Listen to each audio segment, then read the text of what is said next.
సర్వోన్నతుడు కృపగల దేవుడైన యేసుక్రీస్తు నామమున మీ అందరికీ శుభోదయం. మీకు ఎలాంటి ప్రార్థన విషయమున మాకు తెలియజేయండి. మీ కొరకు అనుదినము ప్రార్థన చేస్తాం. అలాగే పరలోక కుటుంబ మందిర పనులు కూడా ప్రారంభించబడుతున్నాయి.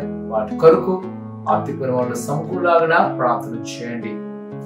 నేటి యొక్క వాగ్దానము కీర్తన 27:14 వచనం. ధైర్యం తెచ్చుకొని నీ హృదయమును నిబ్రముగా నుంచుకొనుము, యెహోవా కొరకు కనిపెట్టుకొని ఉండుము. భక్తుడైన దావీదు గారి ద్వారా మనకిస్తున్న ఒక బలమైన మాట అంట, యెహోవా కొరకు కనిపెట్టుకొని. నీ యొక్క వేదనలో భయపడక ధైర్యం తెచ్చుకో. ఎందుకంటే ఆయన ఎంతో అనుభవంగా చెప్తున్న మాట.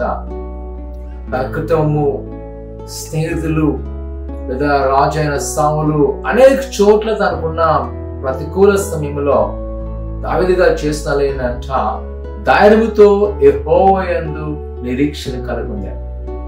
ప్రతిసారి కూడా దేవుని సహాయముతో అనుకుంటూ నమ్ముతూ ముందు కొనసాగబడాను. అందుకనే ఆయన జీవితంలో అనేకమైన విషయాలు రుచి. ప్రియకుమార్ కుమార్తె, ఈ ఉదయకాల సమయంలో నిన్ను భయపెట్టే పరిస్థితులు ఎదుర్కొని ఉంటున్నావు. రేపటి దినాన లేదా ఈ ఉదయకాల సమయంలో నువ్వు ఎలాంటి పరిస్థితులు ఉన్నావో నీకు మాత్రమే తెలుసు.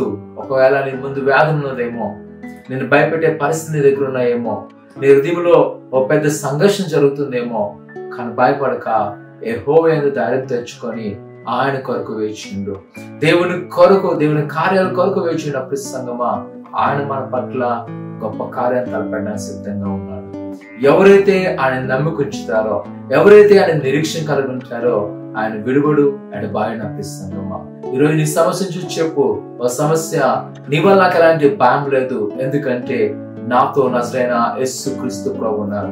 లేదా నీ ముందు నీ శత్రువైన సాతాను నేను భయపడిన సిద్ధంగా ఉన్నాడా చెప్పు, సాతానా నువ్వు నా దగ్గర నుంచి నన్ను ఏమీ చేయలేవు, ఎందుకంటే నాలో ఉన్నవాడు ఈ లోకంలో కంటే లేదా నీకంటే గొప్పవాడను ప్రకటించినట్లయితే, ఆయన గాని ప్రభువైన యేసుక్రీస్తును ధైర్యం తెచ్చుకున్నట్లయితే ఆయన మన గొప్ప కార్యంతో నిలబెట్టబోతున్నాడు. ప్రార్థన చేసుకుందాం.